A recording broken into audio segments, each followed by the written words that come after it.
continuing on with our last way of multiplying to find the area, we're going to use this example. Copy this into your spirals. Draw a picture of a rectangle to the best of your ability and label the one side 3/8 yards and the other side 3/4 yards. Now they want us to find the area of that. So area tells me to multiply length times width. Length times width. And if we forget the difference between length and width, will it make a difference? No, and why? Because in our commutative property of multiplication, we can switch those numbers around. So if we don't need to panic if we forget what length and width is, we can still just multiply. So 3/8 times 3/4 and do our normal steps. Numerators first. 3 times 3 is 9 and 8 times 4 is 32. Now we have to ask ourselves, can that be simplified? Is there any common factor between 9 and 32?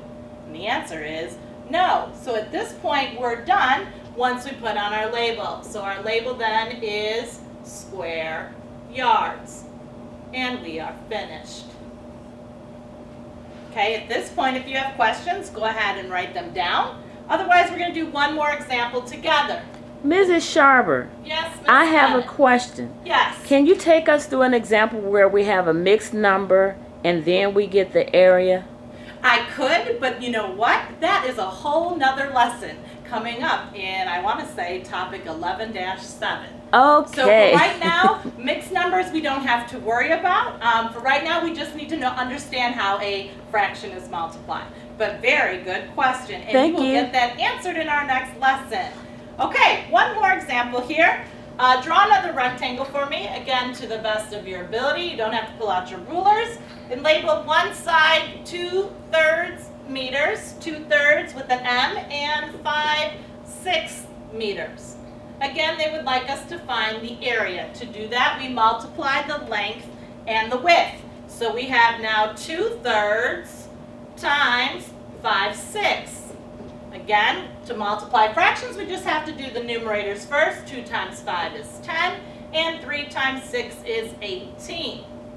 Okay, now are we finished? Well, we have a fraction here, so we have to determine whether we need to simplify or not. Do we have a common factor between 10 and 18? And the answer is yes, we do. The GCF between 10 and 18 is 2. So we will divide both top and bottom by 2. 10 divided by 2 is 5. 18 divided by 2 is 9. And that is our final answer. And we need to label it. This time we have an M in our problem. So this time it will be square meters. And that is your lesson for today. So keeping in mind, to find an area of a rectangle, you can do two ways. One is to draw a grid and fill in the spaces that are necessary, or you can do your last way, which is just to simply multiply to find your area. At this point, please write down any questions that you may have that need to be answered, and I would like you to try the guided practice on page 286, numbers 1 through 4 in your spirals.